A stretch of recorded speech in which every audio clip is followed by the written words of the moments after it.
ये बहरी गूंगी सरकार जिसको सिर्फ मुसलमान के नाम की नाइंसाफी करनी है, ये उर्दू जबान के साथ कैसी नाइंसाफी कर रही है।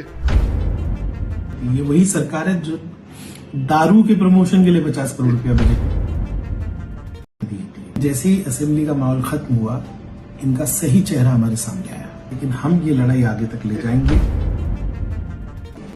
दोस्तों बुजुर्गों, आप सबको पता होगा कि पिछले असेंबली सेशन में हमने उर्दू साहित्य अकेडमी के विषय में बहुत आवाज उठाई थी और अल्हम्दुलिल्लाह कामयाबी मिली थी। जो दफ्तर उर्दू अकेडमी का सरकारी इमारत से बाहर निकाला जा रहा था, वो सरकार ने रोक दिया। मिनिस्टर साहब ने मीटिंग में ली और वहीं पे तफसील गुफ्तगू हुई उर्दू अकेडमी के फ्यूचर के लिए।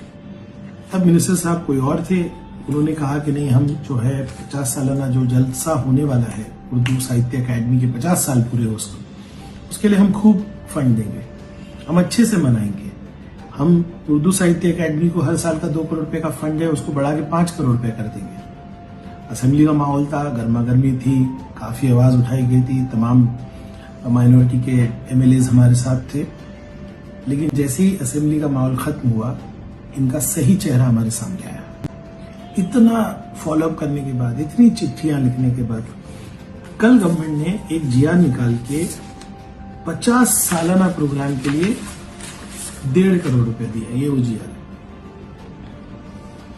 और उर्दू साहित्य अकेडमी के दफ्तर के लिए देखिए कितना दिलदार है बीजेपी सरकार। 11,75,000 रुपए दिए।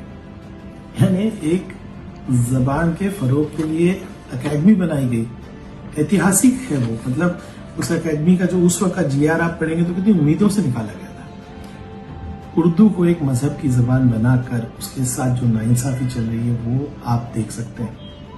हमारे पास अधिकार आईन ने जो दिए हैं कि आप असेंबली में आवाज उठाएं, आप प्रोटेस्ट करें, सब करने के बाद एक बहरी गूंगी सरकार जिसको सिर्फ मुसलमान के नाम की नाइंसाफी करनी है, ये उर्दू जबान के साथ कैसी नाइंसाफी कर रही है। लेकिन हम हमारी लड़ाई जारी रखेंगे। फिर असेंबली आएगी, लेकिन असेंबली में भी आज देखिए बोलने कम दिया जाता है, लेकिन हम ये लड़ाई आगे तक ले जाएंगे। अपनी कोशिशों में हम कम नहीं पड़ेंगे, हम उतना ही जोर से मांग रखेंगे। हमने तो कहा था 50 करोड़ रुपए आप खर्चा कीजिए, और पैसा है सरकार के पास। आज सरकार कितनी स्कीमों के लिए पैसा खर्चा करती है। ये वही सरकार है जो दारू के प्रमोशन के लिए 50 करोड़ रुपया बजट में दी थी, दारू के प्रमोशन के लिए। तो ये बातें हैं, आप तक पहुंचाना था। थोड़ी नाराजगी, थोड़ा गुस्सा, लेकिन उम्मीद के साथ हम आगे बढ़ेंगे। उर्दू साहित्य अकेडमी के लिए जो हमारी लड़ाई चल रही है वो चलती रहेगी। उम्मीद है सरकारें बदलेंगी, नजरिए बदलेंगे। उर्दू का जो मकाम है, उर्दू से जो मोहब्बत करता है हर इंसान, हर मजहब का इंसान, जब हमारे नेताओं को कुछ अपनी बात पहुंचानी होती है तो टूटी फूटी से ही कहीं ना कहीं से शायरी उधार लेके असेंबली में बोलते हैं। शायरी तो आपको चाहिए, लेकिन वो उस जबान को जो मर्तबा देना है आप देना नहीं चाहते। हमारी लड़ाई जारी है।